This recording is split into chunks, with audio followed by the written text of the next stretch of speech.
लोगों ने देश को जातियों में बांटने का प्रयास किया तो मोदी जी ने कहा मैं ज्ञान के रास्ते पर चलूंगा। ज्ञान मतलब जी फॉर गरीब, वाई फॉर युवा, ए फॉर अन्नदाता, एन फॉर नारी शक्ति। अगर इनकी ताकत बढ़ती है तो देश आगे बढ़ जाता है, इसलिए सबको साथ लेकर के चलने का काम। मोदी जी ने हमारे भारत के पूर्व प्रधानमंत्री, जिनको हम किसानों के नेता के रूप में जानते थे, जिनका उत्तर प्रदेश में और देश में एक नाम रहा और किसानों की बात को लेकर के उन्होंने अपना जीवन लगाया, ऐसे चौधरी चरण सिंह जी को भी भारत रत्न से नवाजा गया प्रधानमंत्री द्वारा। उसके लिए भी मैं प्रधानमंत्री जी का धन्यवादी हूं। आज मैं काफी समय बाद रामपुर आया हूं। मुझे रामपुर की पुरानी तस्वीर भी याद है। वह तस्वीर भी याद है जब यहां बहू बेटियां सुरक्षित नहीं थी। मुझे वह तस्वीर भी याद है जब व्यापारी सूरज ढलने से पहले अपनी दुकान बंद कर दिया करते थे। मुझे वह तस्वीर भी याद है जब यूनिवर्सिटी कॉलेज में जाने वाला बच्चा भी और हमारी बेटियां भी जब तक घर में सुरक्षित न पहुंच जाएं तब तक मां बाप की धड़कन धड़कती रहती थी। यह परिस्थिति भी देखी है। और आज का, उस समय का माफिया राज भी हमें याद है। और आज शांति से उन्मुक्त होकर हमारी बच्चियां पढ़ने के लिए कॉलेज में, यूनिवर्सिटी में जा रही हैं और बेधड़क, बिना किसी रोक टोक के वह अपना जीवन में अध्यापन कर रही हैं।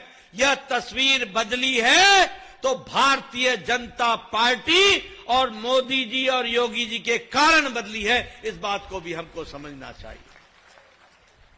मैं यहां पर यह भी बताना चाहता हूं कि यहां लोगों की किडनैपिंग हुआ करती थी, एक्सटॉर्शन होता था, वसूली होती थी और लोग डर के मारे यहां से लोग अपना पलायन कर रहे थे।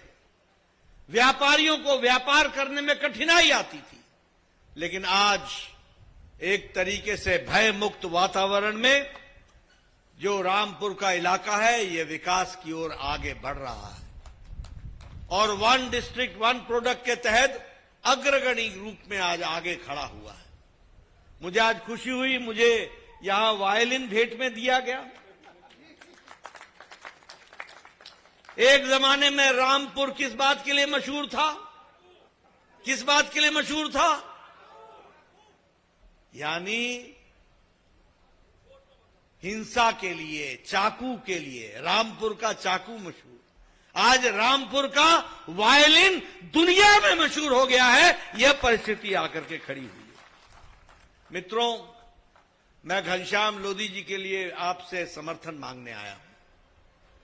लेकिन घनश्याम लोधी जी का सांसद बनना यह महत्वपूर्ण इसलिए है क्योंकि प्रधानमंत्री मोदी जी को तीसरी बार 400 पार करके हम लोगों ने प्रधानमंत्री बनाना है।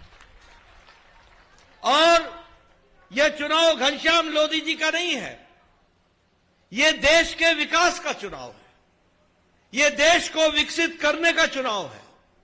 ये जो मानसिकता प्रधानमंत्री मोदी जी के नेतृत्व में देश की राजनीति की बदली है और ये जो माइंडसेट बदला है, ये उसका चुनाव है। और जब मैं कहता हूं तो यहां माइंडसेट बदला है, यहां आत्मविश्वास आया है और आत्मविश्वास की कहानी आई है। यहां लोगों का भरोसा बना है और यहां पर गुड गवर्नेंस को हमको देखने का मौका मिला है। और प्रधानमंत्री मोदी जी ने राजनीति की संस्कृति, राजनीति का ढर्रा, राजनीति का कल्चर बदल डाला है। इसको भी हमको समझना चाहिए। पहले क्या होता था? कौन कैंडिडेट है, अगड़ा है कि पिछड़ा है, हिंदू है कि मुसलमान है, वोट बैंक की राजनीति है। हम वोट बैंक की राजनीति करते थे। अलगाववाद, ये ऊपर वाला है, ये नीचे वाला है, ये अगड़ा है, ये पिछड़ा है, ये फलानी जाति का है, ये फलानी जाति का है। लोगों को बांट करके हम राजनीति किया करते थे और वोट बैंक की पॉलिटिक्स करते थे। मोदी जी ने राजनीति का परिभाषा बदल दी, राजनीति की संस्कृति बदल दी। अब कोई अगड़ा पिछड़ा नहीं है। अब अगर है तो विकासवाद की राजनीति है, विकास की राजनीति है, इसको भी हमको समझना चाहिए। और जब मैं विकास की राजनीति कहता हूं तो उसमें वोट बैंक की पॉलिटिक्स नहीं है। सबका साथ, सबका विकास, सबका विश्वास, सबका प्रयास, इस बात को लेकर के चले। जब लोगों ने देश को जातियों में बांटने का प्रयास किया तो मोदी जी ने कहा मैं ज्ञान के रास्ते पर चलूंगा। ज्ञान मतलब जी फॉर गरीब, वाई फॉर युवा, ए फॉर अन्नदाता, एन फॉर नारी शक्ति। अगर इनकी ताकत बढ़ती है तो देश आगे बढ़ जाता है। इसलिए सबको साथ लेकर के चलने का काम किया। आज हमसे जुड़े रहने के लिए हमारे YouTube चैनल को सब्सक्राइब करें और नई वीडियो की नोटिफिकेशन के लिए बेल आइकॉन को दबाएं। अगर आप ये वीडियो Facebook पर देख रहे हैं तो लाइक जरूर करें और ज्यादा से ज्यादा शेयर करें। धन्यवाद।